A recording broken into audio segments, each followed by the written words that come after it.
I'm not the type of guy to comb through the narrative with a view to find some sort of interesting plot line for like 18th position between Albon and Sargent. I don't even care, Shez. Like, really? Let's talk about 5 things that we love about F1 and that we wouldn't change for the world. Speed / risk / danger at number 5. Yeah. I don't know about this, lads. What? Hello and welcome to another episode of the Shakedown podcast. With me, as always, my right honourable colleagues, my esteemed friends, my better halves or better thirds at this point, Baxty B and Shez. How are we keeping, lads? It doesn't. No, I'm joking. I didn't even get the timing right, did I? I flubbed it. I shocker there, mate. Absolutely had a shocker. Didn't even get the timing right. Go on then, lads. Let's talk some F1 very quickly. Should we do the Spanish Grand Prix? I'll be honest with you, lads. Let me go first for once on the Spanish Grand Prix. I've got nothing to say. I was bored. I was tired. I struggled. And I know this is sacrilege as a part-time purist, part-time casual, but I'm struggling a little bit with it at the moment, Baxty. Give me a redeeming feature to the Spanish Grand Prix that you can kind of get your teeth stuck into, because I was, quite frankly, mate, a little bit bored, if I'm honest. Mercedes double podium. I mean, come on. No, I mean, it wasn't the greatest race in the world. There was some good stuff going on. I mean, there was a great scrap for like P13 or something with Hulkenberg, Sonoda and Zhou. But that's a scrap for P13, let's be frank. I know you got some people who should know better, not naming any names, Mr. Buxton, trying to polish a turd and say that but there was a great fight for P2 back in the 70s. It's like, yeah, that's one of the greatest fights of all time. That's also for P2. There was jeopardy involved in that. No points were on offer here. This was just for glory. Whilst it was fun, when you got Max lapping ahead, so far ahead, it's like, come on. But it was nice to see Mercedes with some pace. And it's clear the upgrades are working, or certainly in the step in the right direction. Oh, I was just about to say, mate, to get semantic and start pettifogging. Are they working really, Shez? Yeah, good. I mean, first of all, everyone, I'm really sorry about my mic. Yeah, it's interesting, isn't it? So we were potentially in the same place this year as we were in 2022, but on the face of it, I think things have moved forwards, and I think that given how this season has played out so far, and how much I think Mercedes have understood the package that they had coming into Spain versus how much they understood it going into the same race last year, I'm a bit more confident this season that what we're looking at is a proper baseline, and by that I mean something that is a package on which they can add some performance that will actually improve the pace of their car, rather than what happened last year, which was they thought that they sold something and then tried to bring that performance, couldn't do it, and then they spent the rest of the season just trying to optimize the package that they had. And that's where I think we are at the moment, with some caveats, both in the fact that the race in Spain this weekend track was much cooler than it has been in the past, and that meant that teams like Ferrari and Aston didn't perform as we'd expect them to, Aston especially. But it'd be interesting to see how Mercedes now sort of compare against Ferrari going forwards. And I think Ferrari may well have taken a bit of a step backwards. But it'll be interesting to see how Mercedes do over the coming tracks. So if Montreal and then Silverstone and Austria end up being the same as last season, then I think your concerns are justified. But I have a confidence that won't happen this season. So let's see. So I did a very quick calc. Average race pace, they are, and again, I don't really care about the West. Of course, it looked like they've come on and stepped versus Aston and Ferrari. But again, dig into that data, and I think we'd see that it's a bit anomalous than it looks, a bit more anomalous at least than it looks. All I care about, lads, is competition for the first and second places, right? And average pace versus Red Bull, zero 0.4 over the 66 laps. Lewis ended up 24 seconds behind Max, and that works out around 3 to 4 tenths per lap average race pace. However, we know that when those guys were driving in anger, based on their fastest laps, because Lewis did want to try and get the extra point for fastest lap, 1:16.3 is what Max put in, 1:16.7 is what Lewis put in. Okay, 4 tenths, that correlates to the average race pace, minus the fact that the DRS is what Lewis was using on the straight, which again works out about 0.4. So we are looking anywhere between 8 tenths and a second, lads. What are we? This is chaos, chaps.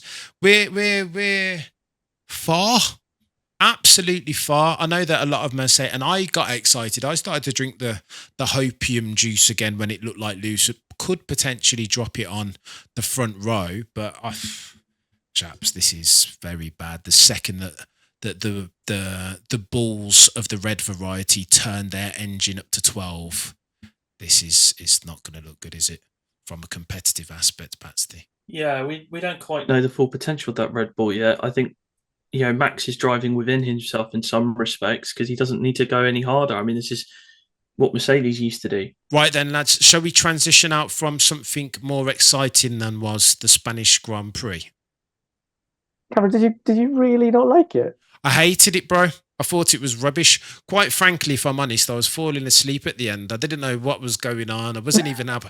No, genuinely, I wasn't even happy that Lewis got a second. I was just like, well, this is Shez, because you know me. You know what I'm invested in. If there's not friction and uncertainty for the top step of the podium, I am out. When Max Verstappen's like half a mile down the road, engines turned down to 1. Like, what have we did? Like, Shez, how can I? Oh, mate, I'm not the type of guy to comb through the narrative with a view to find some sort of interesting plot line for like 18th position between Albon and Sargent. I don't even care, Shez. Like, really? Oh man. Okay, so I mean, I saw the whole race completely differently, and I guess we're going to talk about our top fives in a minute, right? But one of the things that I love about F1 is the fact that you see someone, and you talk about it all the time. And this is why I find this so surprising, is that you're always talking about how Max makes something that is inherently very, very difficult look really, really easy. Like, Sergio Perez started in front of George Russell and finished behind him in the same car.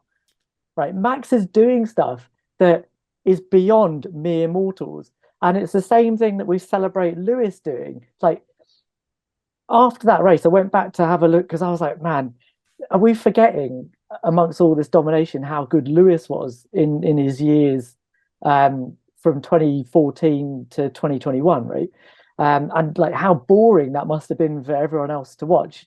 And the two races that I looked at were Spain 2020, where Lewis essentially did to Max what Max did to him on Sunday, and Japan 2018. Right? And both of those races, there was a line in the race reports. I never watched the races. I just had a look at the race reports, and the race reports, both of them said there's something here about Lewis doing something. Like his virtuosity is making something that is really, really difficult look like child's play, right? Number one. And the second thing is your whole narrative about the gap between Red Bull and Mercedes. And I agree that it's a big gap right now, but the upgrades were never designed to, in one fell swoop, bring them on par or even get them 8 tenths up the road. Lewis said, "Oh, we got a couple of tenths out of this," and that was kind of what we expected. What made me really happy was actually that they went to Monaco, and it wasn't a bouncing mess.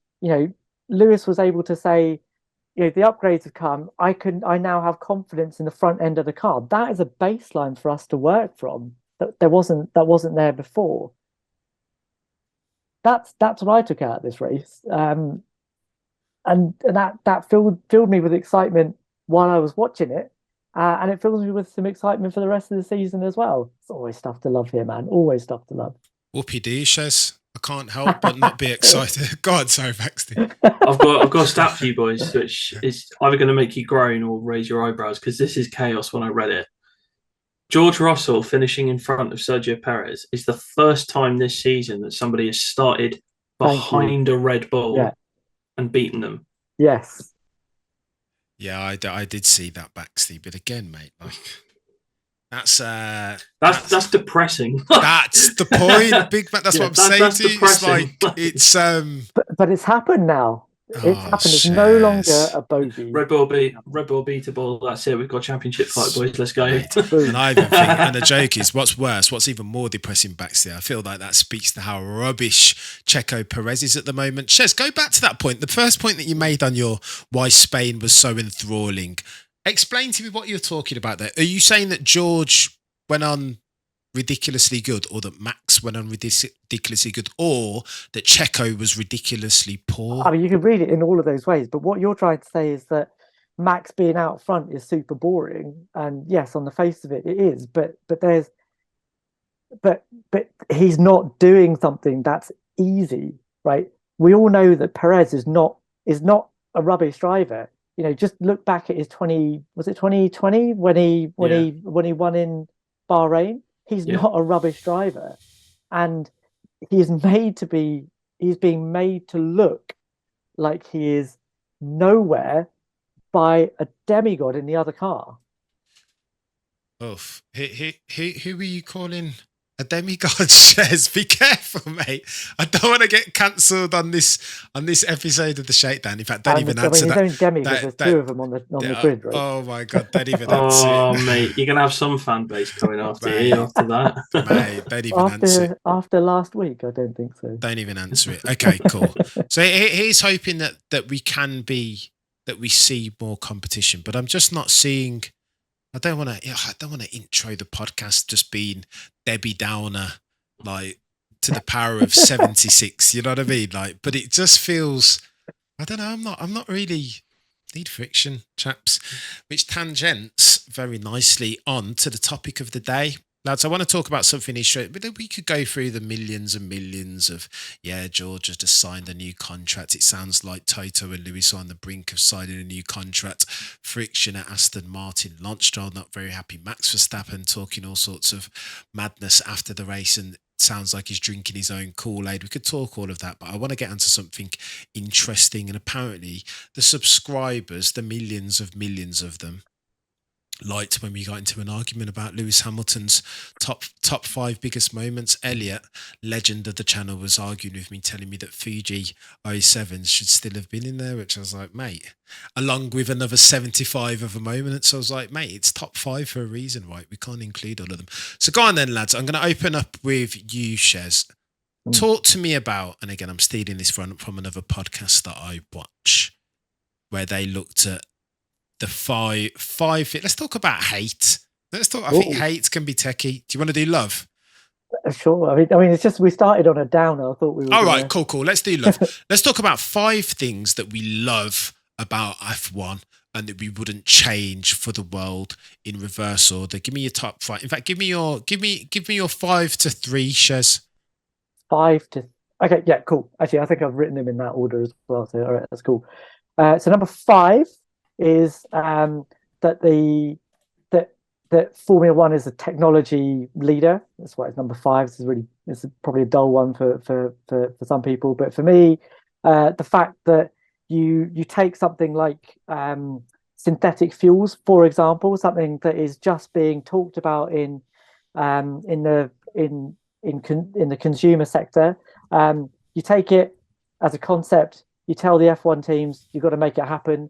And if you don't make it happen, you're going to be at the back of the grid because you haven't got any performance. And they go ahead and they develop it and they turn it into something that is usable and that we can then go ahead and use in the real world. And that's a proper technology test bed. I cannot think of a better technology test bed for stuff that will make our world better than F1. And I find that especially especially sort of makes me smug because F1 is always talked about as, oh, it's just cars going round and round and round, and in this era of trying to be sustainable, F1 just burns fossil fuels. But actually, when you look at it, we're going to need personal transportation, and F1 acts as a way to make that a viable option for the future. So that's number 5. But I'll leave that aside because I'm sure no one else finds that particularly interesting, just me.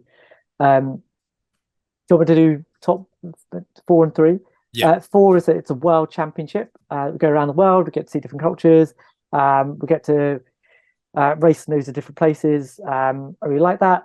And number 3, and this is a proper number 3 because I think 3, 2, 1 are pretty tight in my top 5. Is that there is a technical aspect to it, that it isn't just a spec series, that there's an intrigue to be had from looking at updates and looking from how people have interpreted certain rules, that it's not just the drivers in the car, but we can celebrate people like Adrian Newey and James Allison, and how they come at a problem and solve something to make their team better than everyone else. Love that. Love it, love it, love it. Don't hate it, Shez, but how dare you talk about this as a world championship barely 24 hours after them having sacked off Kyle Lamy? I'll just throw that in there. But I see where you're going with that. Baxty, if you're ready, mate, give me your 5 to 3.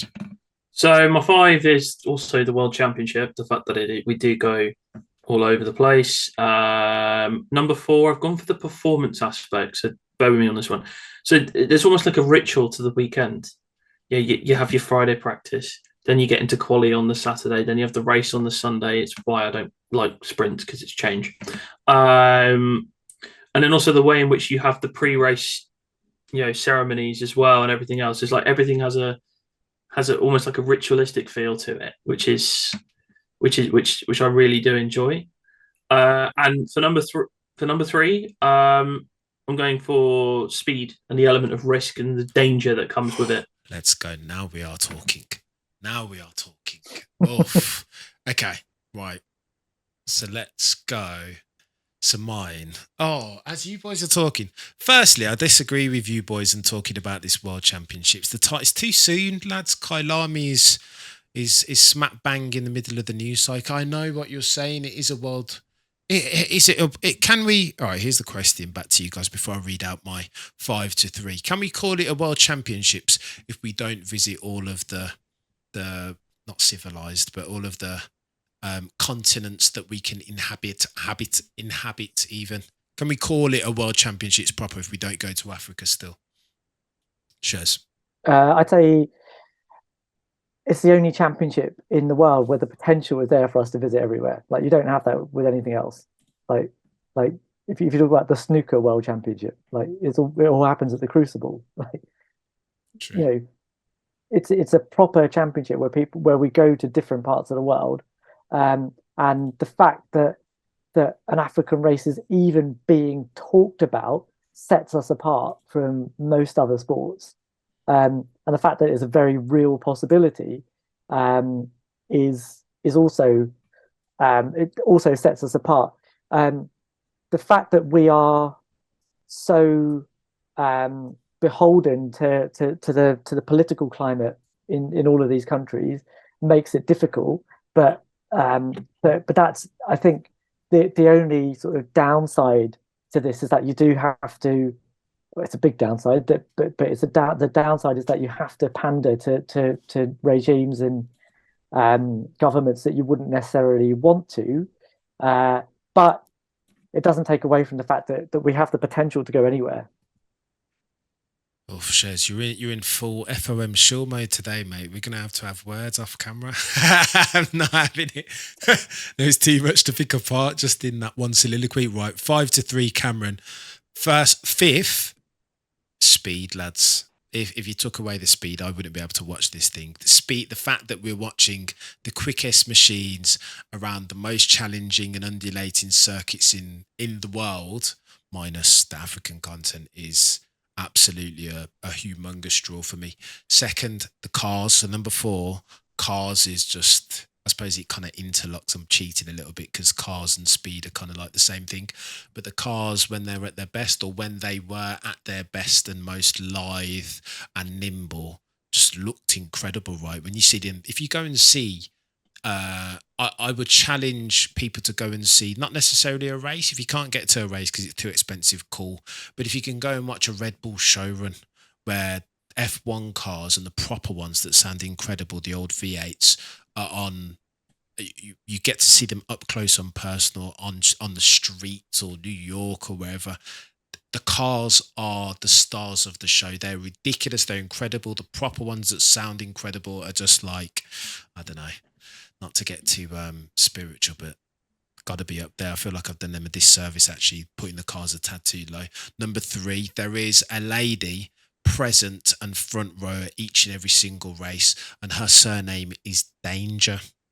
The danger and the risk, Baxty spoke to it very nicely. Danger and the risk, without that, F1 isn't F1. In fact, from the 1950s, you would argue that danger was even more present, right? That you can't, F1 isn't F1 sans danger. And I think there is something about that, and that the drivers and the cars and the risk and all that stuff wrapped up into one ball keeps me there. Shez, your number 2 and your number 1.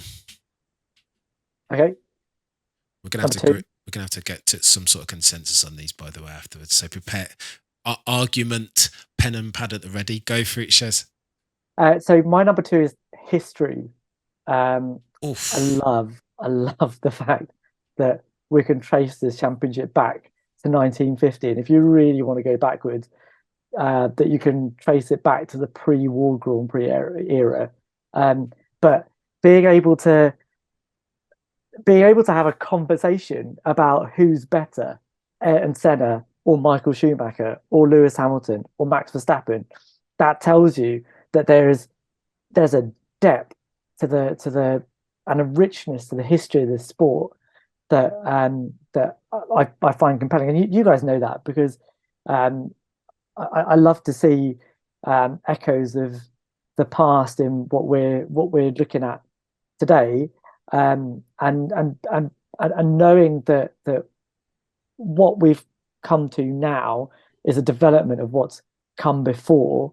But to what you talked about, Cameron, that that you wanted to that you like going off to see old cars and show runs of them and historic races and stuff like that. Like, you wouldn't have any of that if you didn't have the history and the romance and the stories that we got from years back. And that's one of the things I love about it. It's why I follow Formula One and I don't follow Formula E as much. Sorry, but you're such a gatekeeper and F1 snub, but fair. Go on then, Shez. What's your number 1? Number 1's a fairly straightforward one. It's the drivers. For me, that's what this is about, right? It's about taking the 20 normally best drivers in the world, and then having a stupid argument about which of those unbelievably gifted people is better than everybody else, and then dissecting all of those little things and watching them do impossible things, and then doing impossible things that even other drivers on the grid can't do. And the fact that, and you might say, okay, but you have sportsmen in other sports as well, right? Why don't I like footballers? Sure, I do. I can appreciate what a footballer does, but F1 and being an F1 driver is about so much more than just being able to, rag a car as quick as they can. It's about being able to operate a spaceship for 2 hours on a Sunday, and on top of that, know what's going on around you as well, know how to manage the tires, know how to read the race, know what's going on around you and how to interact with your engineers, and understanding the technical elements of that as well. Nothing else combines everything that I love about intellect and pure ability more than what F1 does. Nothing else. So that's why I love it. All right. Point taken. Very well made. Baxty, Your number 2 and your 1. So my number 2, and this is slightly biased, but I'm going to go for it anyway, is the community aspect of it. Like, the fact that we can sit here and do a podcast and come together as like-minded people and talk about this thing that we love. And, there's the Twitter side of it, even though it can be incredibly toxic at points. There are still people out there that are willing to have like-minded discussion with you. And we're all united in the fact we may have different factions and be tribal with it, but we're all there to enjoy one thing, and that is Formula One racing, the pinnacle of motorsport, the technology, everything else that goes with that. Yes, you can have firm discussions with people, but a lot of the time you can agree to disagree and in inverted commas go for a pint afterwards type thing. And for me, number 1 is stories, and when I say stories, I mean the history, the lineage of Formula One, everything that goes with it. I think Shez summed it up perfectly, so I can't really add too much to what he does. But stories is why I tune into Formula One and like to understand it, and particularly the seasons that I've watched over the years, and just watching it play out in front of your eyes. Oh, it's going to be a long night, fellas. We've got disagreements all over the shop. All right, so my number 2 is I've given it the drivers, because right, devil's advocate first. I feel like this could have been number 1 if we had more access to the drivers, and the drivers were like, if they were allowed to kind of show their personalities more, rather than be this kind of like this cookie cutter, yes, no, like, you know what I mean? Like the cliche answers that we get from them, obviously, because the commercial value of the sponsorship deals is ridiculous and they don't want to pee off any of them. So I feel like, but for that, this would have been number 1 if we had greater access to them.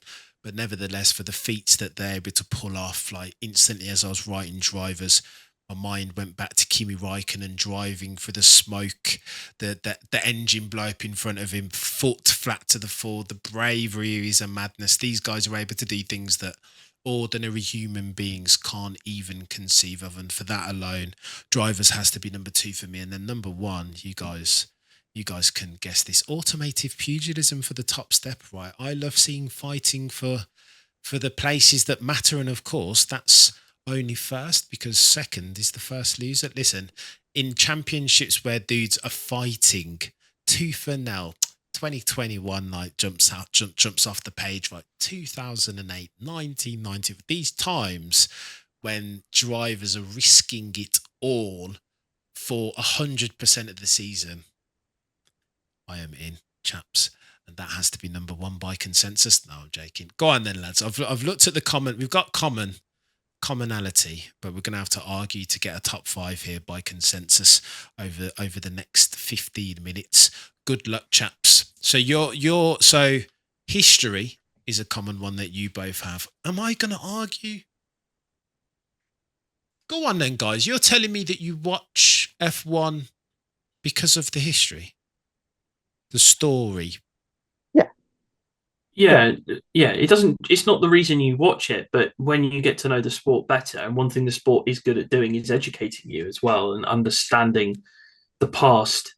We wouldn't be able to have the cars we have today without what's come before. And it's understanding the history and the legacy, particularly with a team like Ferrari as well, that's been on the grid every single year. And one thing I like is also the history of the teams, how Tyrrell eventually, through many different guises, turned into Mercedes. Yeah. But even, go on, Shez. Even more than that, right? Like how can you watch someone like Fernando driving around at 40? Is he like 42 now? I don't know. 41. How can you watch him walk around, drive around at the ability and the pace that he does right now, and not hark back to the time when he was fighting Michael Schumacher, and then when he was fighting Lewis Hamilton? And all of the stories that come out around that, like none of the impact that you get from seeing Fernando or Lewis or even Max now, who's creating his own stories now. None of the impact of those guys is worth anything if you don't have the context of the history that they bring to the sport, right? Like Michael Schumacher was an icon. Fernando is considered one of the greatest drivers of all time because he dethroned Michael Schumacher. That's a story. I mean, you can argue that. You can argue what that means, and that's another great aspect of the history side of this, right? But you can't look at a race as an individual thing without any of the context of where all of that event came from. It's a little snapshot of all of the stuff that's happened before and everything that's going to happen after. That I love that. I love that all of it is interconnected and all of it just rolls on, but we can always look back to what we had before. I love it, Shez, an impassioned soliloquy, but I don't know whether that's unique to F1. Shez is the point that that's every sport, right? Boxing, UFC, football. Is it though? Oh, let's go. I don't because like, okay, let's take football as an example, right?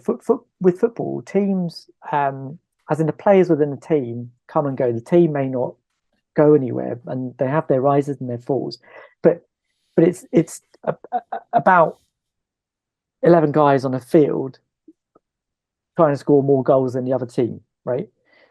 Whereas with F1, there's so much to the history that isn't just about the drivers, isn't just about the teams. It's about the sport itself and how that has evolved. I don't think any other sport has that, where the sport in itself has evolved, and then the drivers, the teams, all of that has evolved along with it, and they all have their own little stories, and they all feed into what we do today.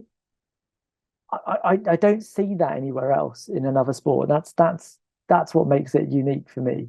Strength of the lineage. I don't hate it.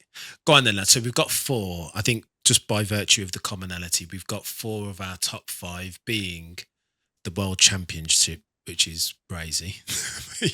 But that's fun that you have on there. History or story, speed, risk / danger, and drivers. Pitch me on the 5th bit. That there's one more that needs to go on. In fact, I'll pitch first. Chaps, we're gonna have an divorce between us 3. If automated pugilism for the top step isn't in this top 5, because again, yeah. But specifically for the top step of the podium, when it's at its best and juiciest and most viral and addictive, F1 is combative, and it's combative for victory, right? It's almost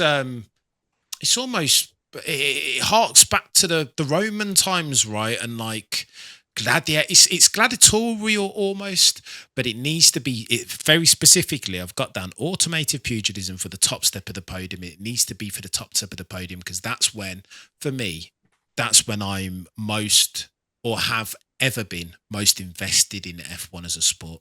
Can we just put that in the top 5, or do you guys want to pitch for? I have no issue with that being in there. No, me neither. Combat's what it's all about. Yeah, I think that has to be in the top 5. I didn't include. It was kind of part of my number 3 with the speed element of risk, because these drivers are putting their lives on the line to get past one another.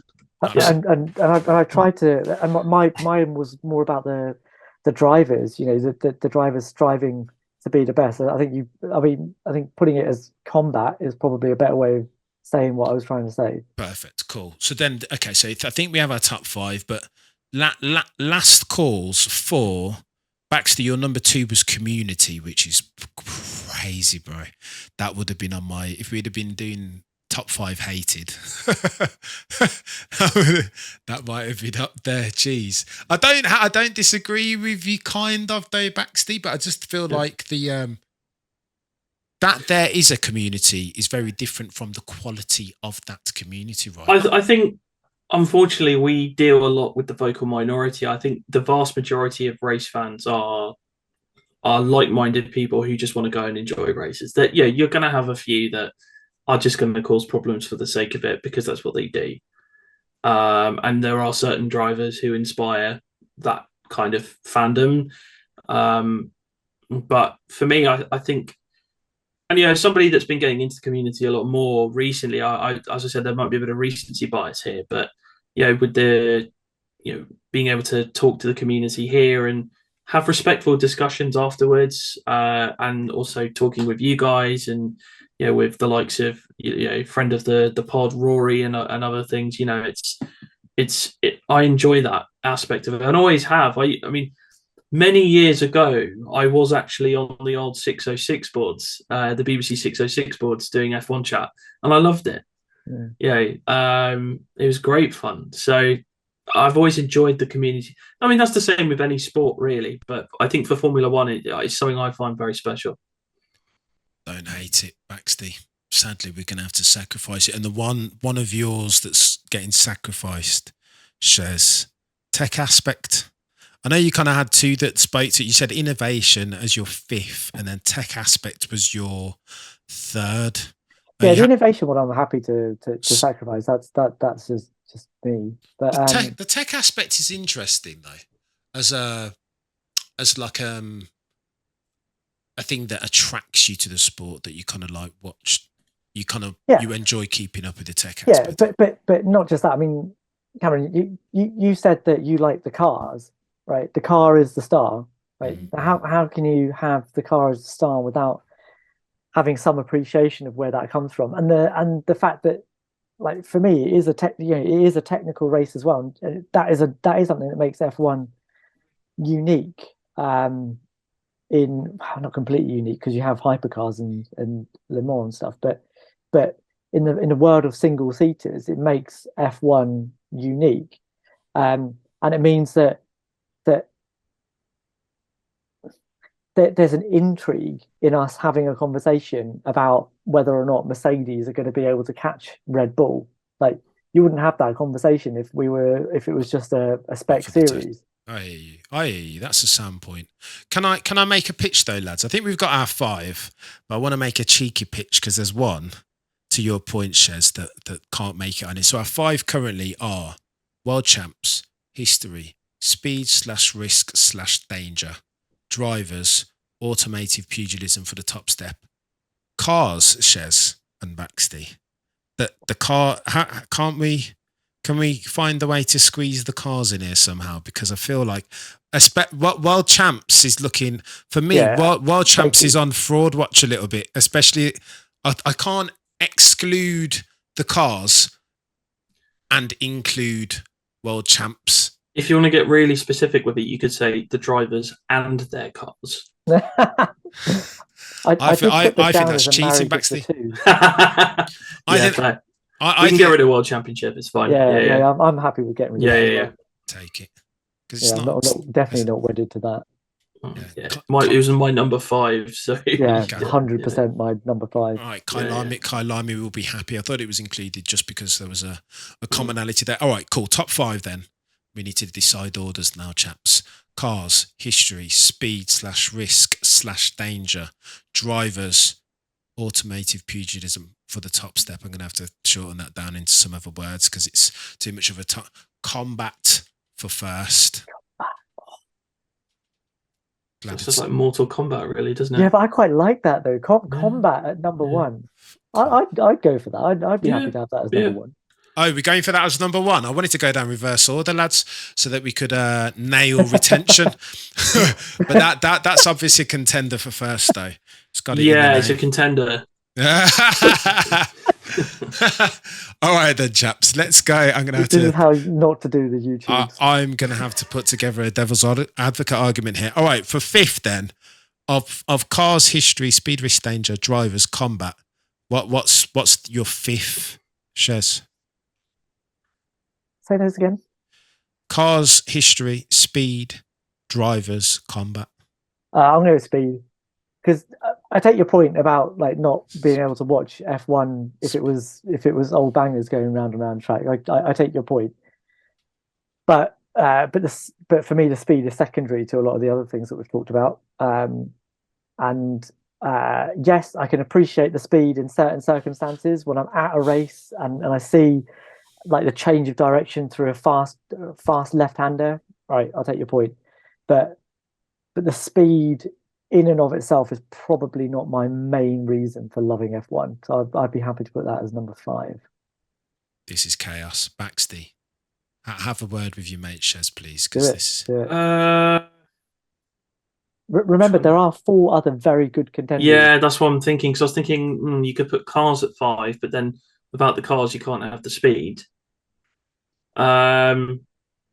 I'm going to put danger. Actually, I know I'm going to argue for danger here because I think, and the risk, the element of risk. But we've grouped this all up, lads. This is where it gets techie. So speed, we've cheated. So I've got speed /risk /danger as 1. Right. Okay. Do we want to split them up? Oh, I've got myself into a corner here. We'll go with, I'd say speed at number 5.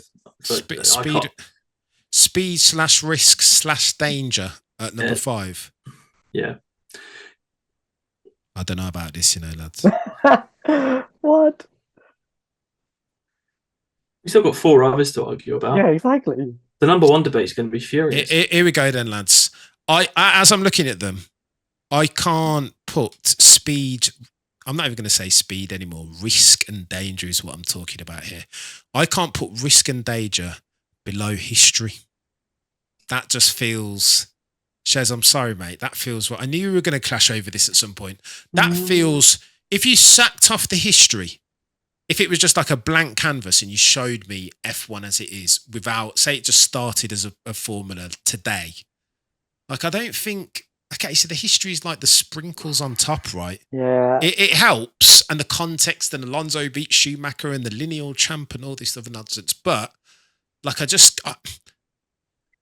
could sack off the history. I couldn't sack off the risk and the risk and the danger is more F1 or more why I watch F1 than is the history, Shez.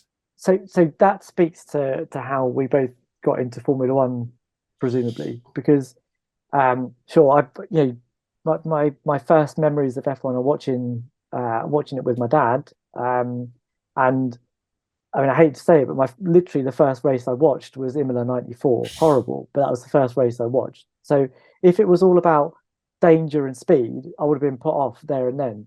But actually, the reason I got back into it again and really, really started to engage with the sport was because, every week I got a copy of Auto Car magazine at the time, and was it not Alan Sugar, Henry? Is it Henry Sugar? Henry Catchpole.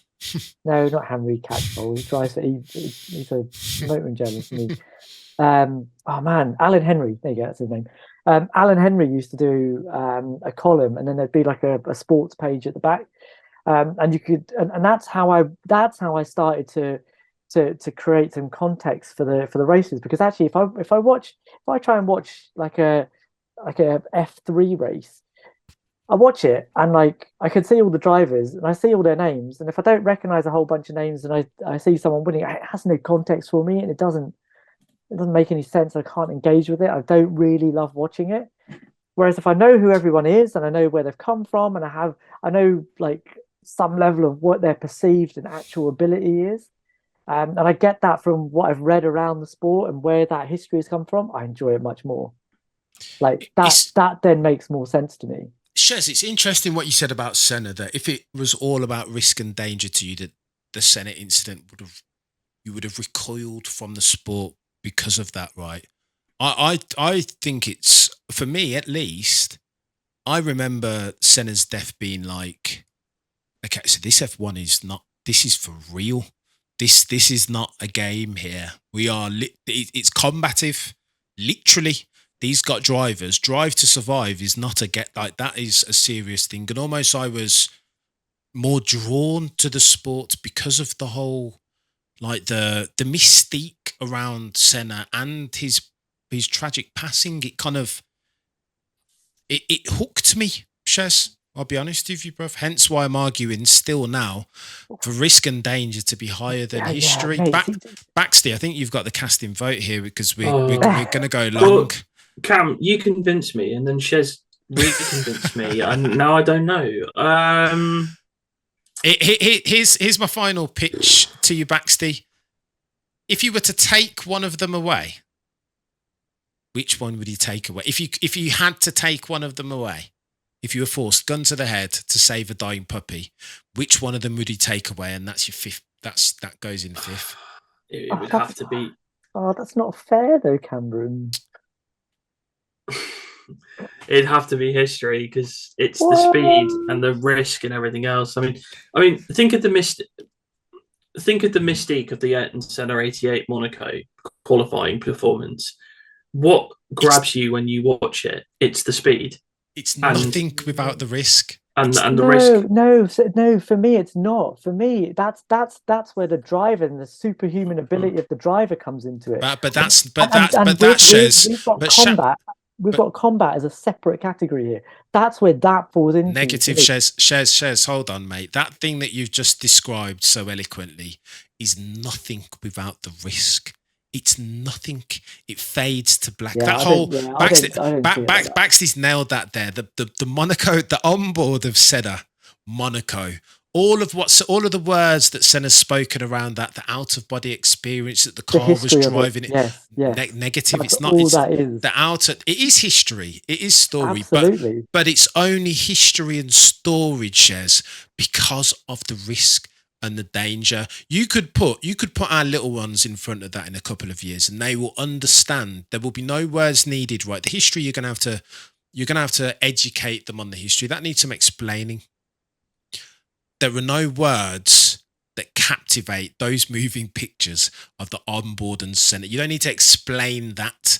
That literally death-defying, Shez. Hence why we would be doing the sport a disservice if we put speed, risk, danger in fifth place below history. Yeah, I think so. I'm going to argue back against this again because I still think that what you are talking about is ability, right? Okay, there is risk, yes. But that is not what I take from that. What I take from watching, what I take from watching any one of Schumacher's pole laps, what I take from him doing his Malaysia lap, what I take from Lewis doing his Singapore 2018 lap, is a driver on that absolute edge of ability of someone pushing themselves to be better than everybody else. That's what he was doing there. That's what every driver does when they put it on the line in qualifying. And yes, there is risk involved with that, but that's not the primary aim. They're not going into it going, oh, this is risky. They're going into it going, right, I need to get another couple of tenths. What have I got in my locker to do that? That's the combat aspect of it. That's why 100% when we come to it, that's going to be number one. Sorry, everyone. But the speed in and of itself, that's not why I go about it. And the mystique of Senna, if he'd lived another 10 years, would still be enigmatic. There would still be something to savor from that. The fact that he'd had to die in 1994 for us to appreciate him, that for me isn't the greatest thing about him. I know that, you've gone too techie now, Shez. All I'm saying, go on, let's simplify it to brass tacks. Here's the decision that we need to make. I think we've decided. I'm happy with putting history in fifth place on the back of the conversation we've had. Baxty, sir, what say you? Have we got history in fifth? Because we just need consensus here. Or is there one of the... Sorry, Shez, I'm going to have to go. I know it's my number one, but listening to you guys there, I think Cameron just won me over on that one. See, this is why you get the big bucks, Baxty. Go on then, lads. And this is going to get techie because as I'm describing speed and risk, I'm not sure it doesn't need to go higher. So I think we've got history in fifth, despite your contention, Shez. Let's put it in fifth for now because we've only got a couple of minutes and we need to get consensus. Fifth, okay, history, sack that off. The remaining four. And you guys need to tell me which of these goes in fourth because it's going to get techie. Cars, speed, risk, danger. All right, it's cars, risk, drivers, combat for first place. Which of these in fourth, Shez? Speed. Baxty? Speed. Fudge! Speed. See, I feel like when we say speed, I feel like that's a bit of a misnomer. I've flopped the case in my characterization. It's not speed, it's risk. And I'm going to I'm going to rename it now. It's risk and it's danger what we're talking about, lads. And I'm not sure, as I've just described it and characterised it, I'm not sure that this shouldn't be a tad higher, lads. Go on then. You boys are both saying that cars is higher than risk and danger. Yeah, I would, because you can't have the speed and the risk without the car, the technology in the car, without the car, and without the human element in the car as well with the driver. Yeah, 100%. I could, without jumping too far, I could probably layer this in going speed and risk, cars, drivers, combat. Yeah, I think that's the order for me anyway. Yeah, I'm with Baxty on that one, 100%. Because one kind of leads quite nicely into the other. Yeah. As well. Yeah. As an F1 pyramid of sorts. So go on then. You boys are both saying risk and then cars and then drivers and then combat as your top one. Like that. We've got an issue, chaps. I can't. Risk and danger can't go beneath cars. It just can't. I get it. What we're saying is, remember, this is a top 5 in the sense of why you love F1. Correct, exactly. Rather than a Genesis story, right?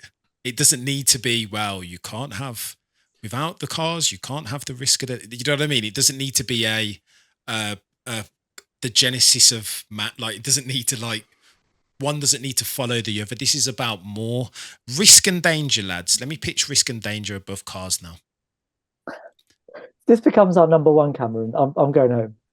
Shez, the joke is no. I'm not sure.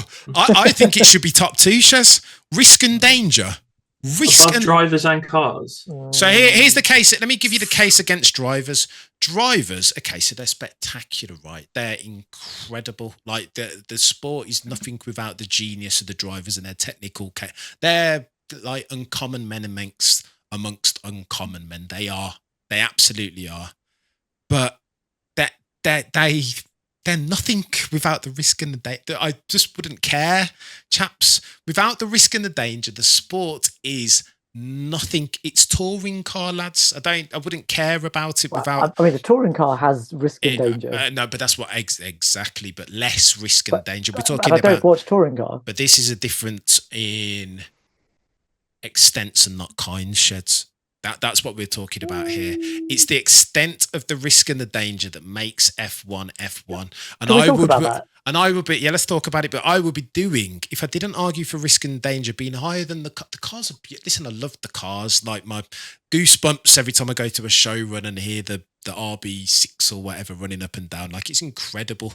It is nuts. Risk and danger has to be higher than cars, lads. Okay. Cameron, let's use your example. You look at Senna's 89 lap, right? And I think the video is from 89, the commentary is from 88.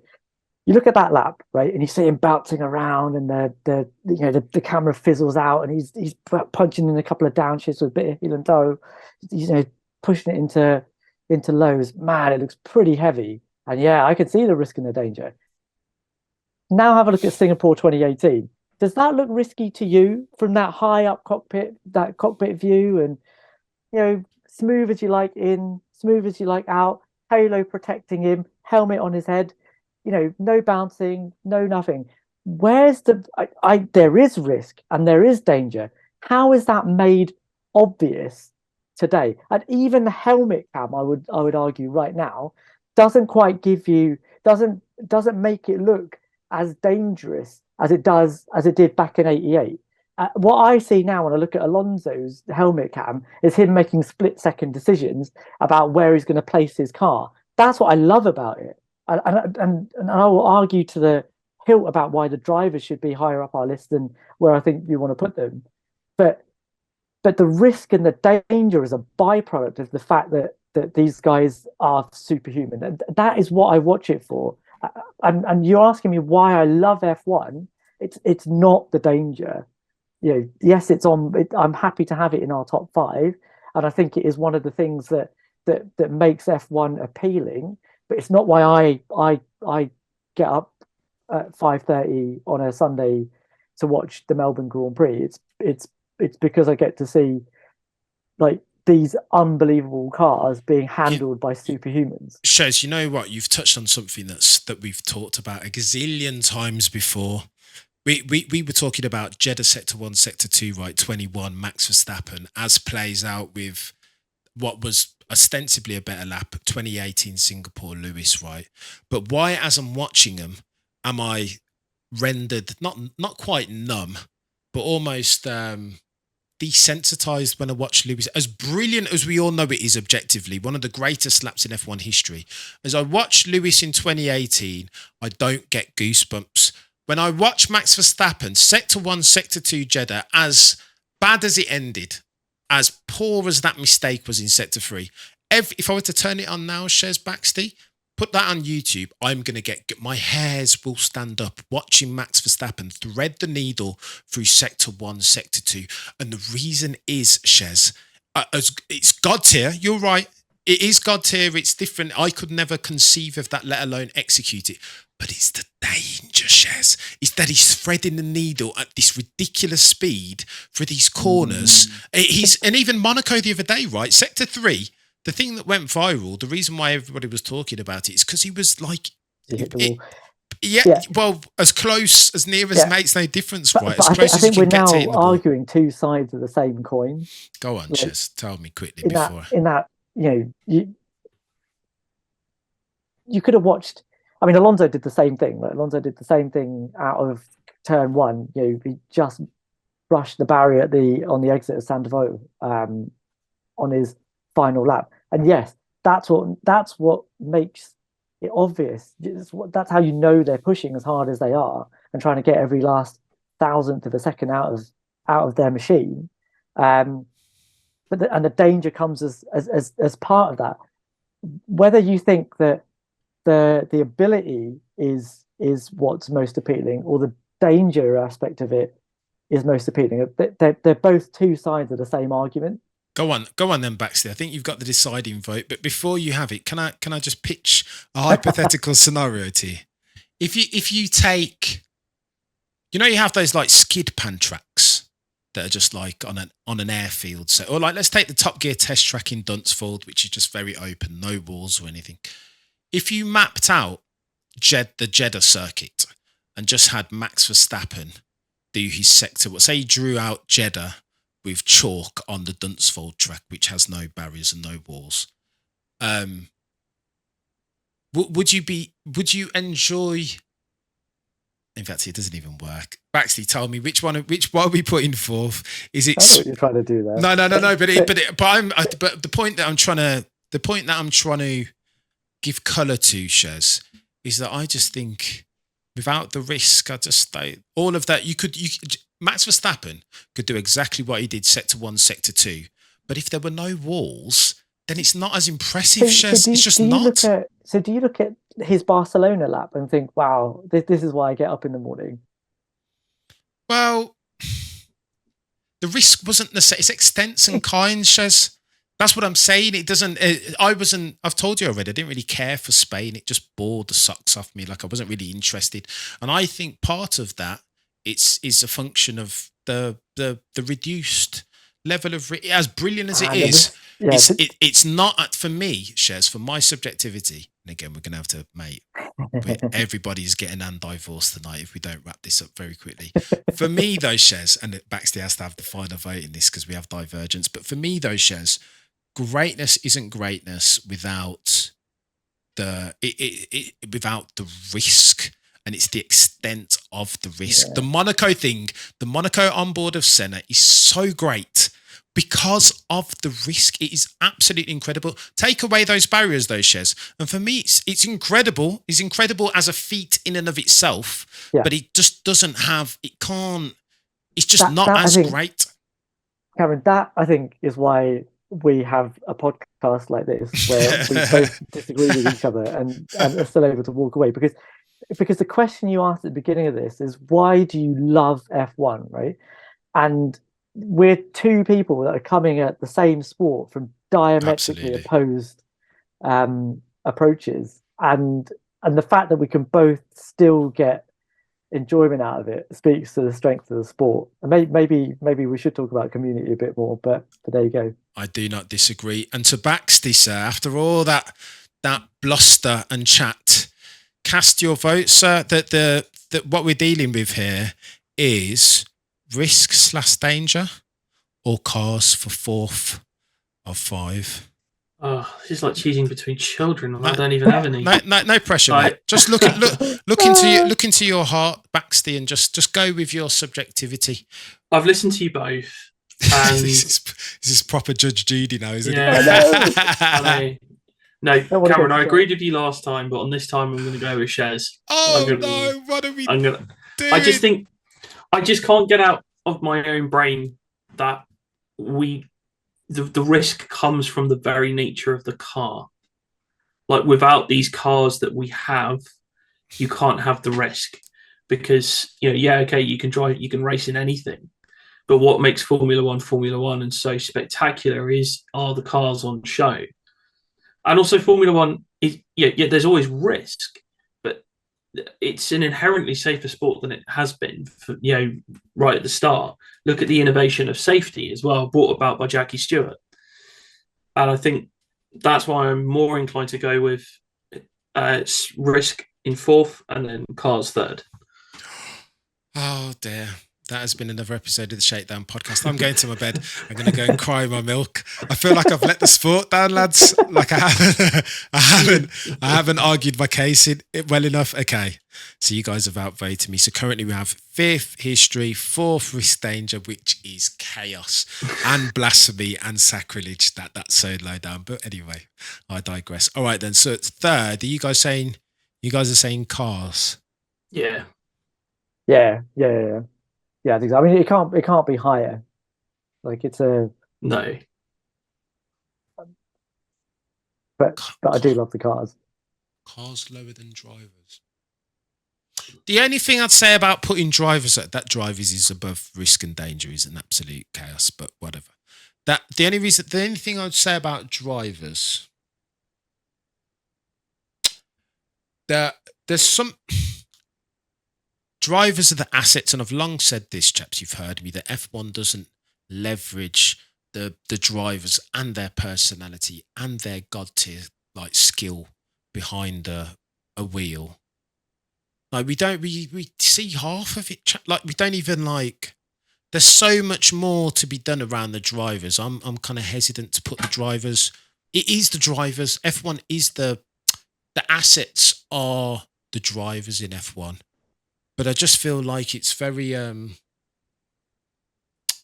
to say, bring back Kimmy. Bring back some personality and, do you know what I mean? James Hunt, these type of guys, what will get in front of a... You don't think so, Shez? You disagree with that? Only because you're complaining about Max Verstappen post-race and him being too full of himself. And then saying Jim Hunt. But I feel like he was doing exactly the thing that you want the F1 drivers to do, and you didn't like him for that. Go on, Baxty, talk to me, and then I'll the reason why I would put drivers above cars is, the cars are great, but how many people do we know that have got into Formula One because of a certain driver or a certain thing that they do? We know a lot of Lewis Hamilton fans that have got into the sport because of Lewis. We know a lot of Max Verstappen fans because they like what Max is about.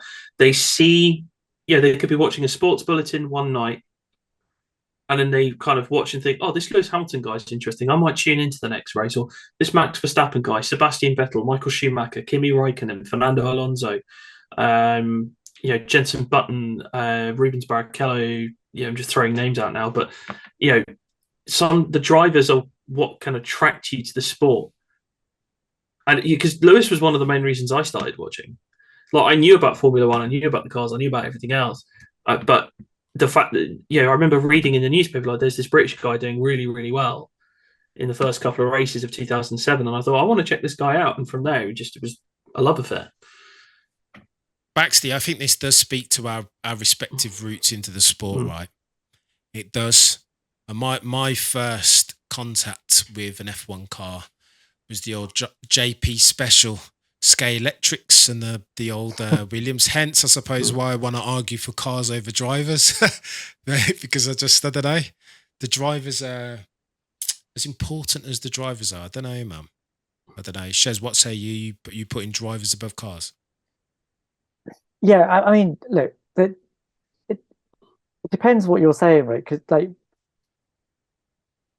like we all of us, I think, love competition, right? Competition is what um what I think drives a lot of what we enjoy about F1. Um, and I guess for me, you have to decide which competition you think is more important, the technical car aspect of it, and I do love that, or the human in the car, the squidgy bit that's making all the decisions. Like, do we think that is the more um, do we think that that's the competition that we're really there to see? And I'd say yes, it is. Like, as interesting as as much as I've argued for the cars being above the danger side of things, it's still the split second decisions and the nuance and the sort of nous that a driver has in the car, the intelligence that they have to show, alongside the bravery that will always mean that the driver for me is more important. And I love the sport more for that than I do the technical and the car side of things. Oh, Shez, the subjectivity of this nonsense, eh? I feel like I want to just completely go full totalitarian and just completely scrap the list. Okay, so our list then, by consensus, even though it's wrong, is... Makes up for last time. I know, this is Fuji 07. No chance. Elliot will be smashing his computer screen. Go on then. So our official top five reasons why we watch F1. In number 5, history/story. In at number 4, risk or danger. That is chaos. In at number 3, the cars. In at number 2, the drivers. In at number 1, combat for first place. I don't hate the list. I think the 5 are good. I will argue to my grave though that risk and danger. You guys need to put some respect on Risk and Danger's name. Oh, bloody Dora, that's been epic. Never doing a top 5 again with you ever again, lads, because I'm so mortally wounded, ironically, at the position of Risk and Danger. That has been another episode of the Shakedown for co-host Baxty. Catch him at Baxty B on Twitter, Baxty B on the YouTubes, co-host at Shezmed on Twitter, both of whom are infinitely more intelligent and intellectual and worldly wise on all things F1 than Noddy Cameron F1. That has been me. Thank you for watching another episode. Do me a favour, if you're listening on a podcasting platform, scroll to the top, drop a 5-star review, because otherwise this podcast will burn to the embers, and I don't want that. You don't want that. And Ringo here definitely doesn't want that. Of course, Cameron. I would edit it out, but I can't be bothered. I'm tired and my pronunciation is evading me. Do me a favour. Like, comment, subscribe if you're watching on YouTube. That all helps, because we need to put one up the inside of the algorithm. Same time next week. Between now and then, do me a favour, look but never stare. Peace.